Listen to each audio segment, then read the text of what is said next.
Well, where did this love of the game and college basketball as a whole come from?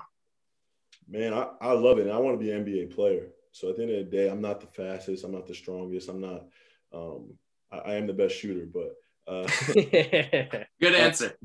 But when it comes to me being able to make the next level, it's going to have to be my IQ. It's got to be my knowledge of the game. It's going to be me being able to read certain situations and know the game in that sense. So for me coming to college, I didn't know a lot of things about basketball. Obviously, I want to be a broadcaster. So all the things when it comes to knowing certain stats and all these things, like that's like just what I've grown up with. And then when it comes to basketball knowledge of different positions and stuff like that, it's something that I just love the game, and I want to be a pro. And to be a pro, those guys are geniuses, and that's something I've learned at Villanova. Like Kyle Lowry comes to our practice, and he's just talking nonstop about different actions and different things, and like he loves the game and loves what like the work it takes to be great.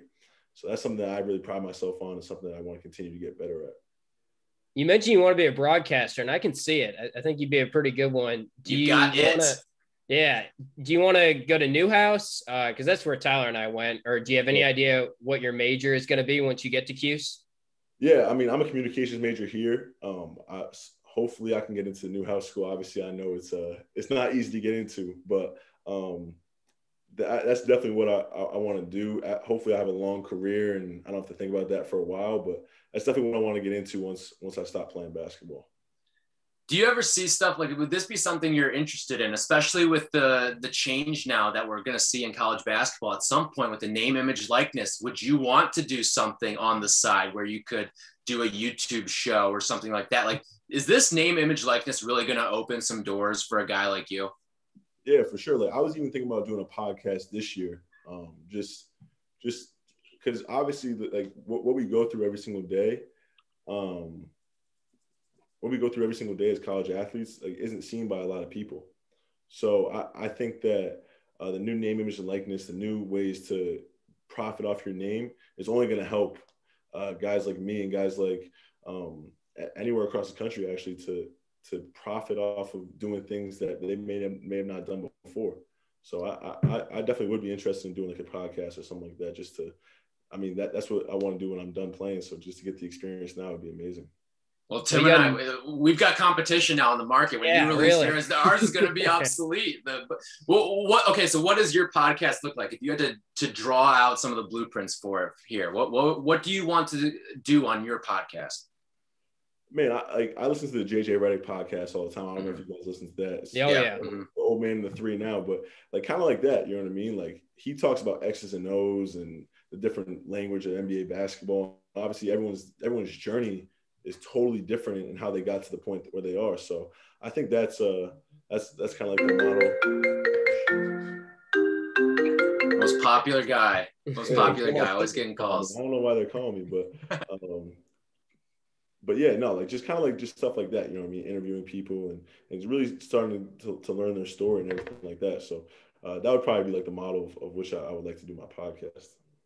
Well, you got an open invitation to come back on the podcast anytime. Let's do it. It's been a blast so far, but for sure. Yeah. You talk about NBA aspirations, and obviously you've got that type of talent if things click at Syracuse. But I wanted to ask you, the idea of having that extra year now, and you talked about how maybe that could have impacted your decision to transfer, especially having the ability to not sit out this next year, impacted your decision to transfer. What are your thoughts on 1 year, 2 years? Have you put in any thought on what kind of your plans are at Syracuse? And are you just sort of going with the flow and seeing how the first year goes? Yeah, I mean, it's all fluid, right? I've said this on other podcasts and shows, like whatever it takes for me to make it to the next level, I'm going to do. So I think that 1 year, 2 years, who knows, you know what I mean? But I'm just going to go in and work every single day, and hopefully I can prove after 1 year that I can go. If not, Syracuse is in a bad spot to spend 2 years at. So either way, I'll be ecstatic to put on the orange uniform for 1 or 2 years.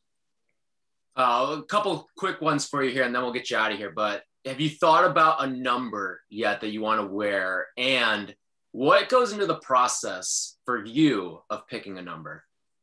So I'm going to be number 21. That's obviously you got to follow up a great fan favorite. You know that, right? Of course.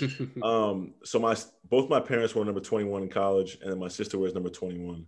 And it was something at Villanova that we already had like a guy before me wear. So I wore number 10, but that was number 10. My mom's birthday is August 10th.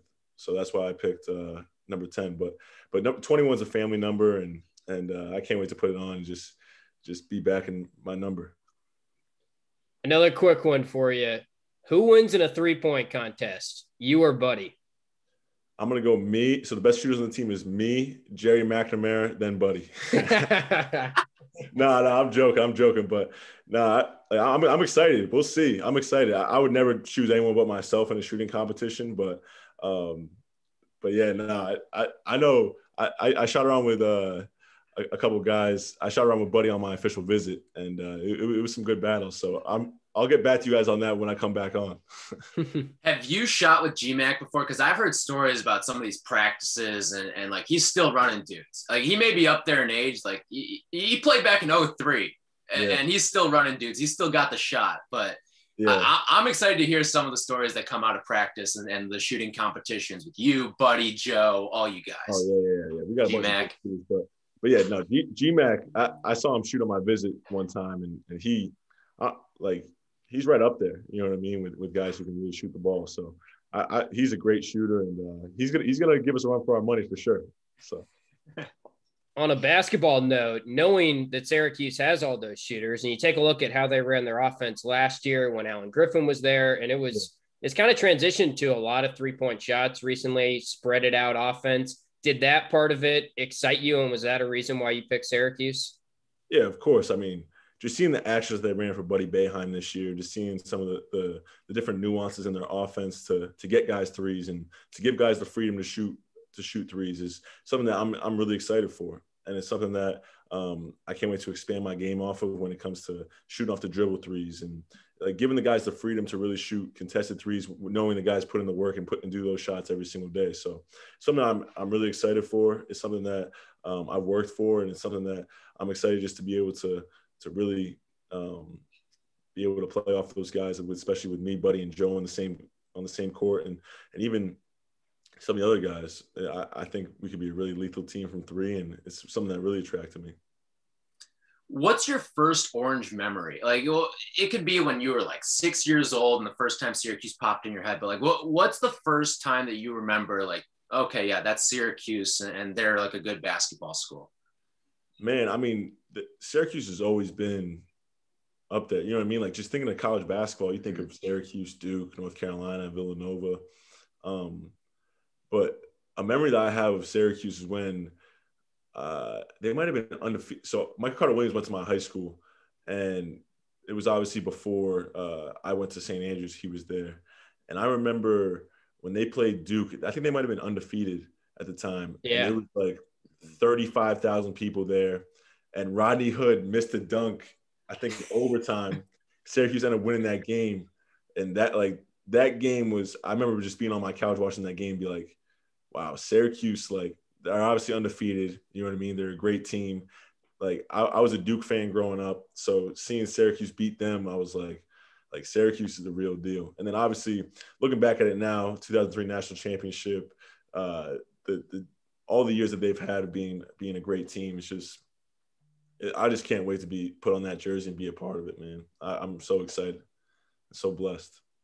Yeah, I mean, like I said, you're getting me jacked up. I can tell how excited you are just talking to you now. What would you say is the most underrated part of your game?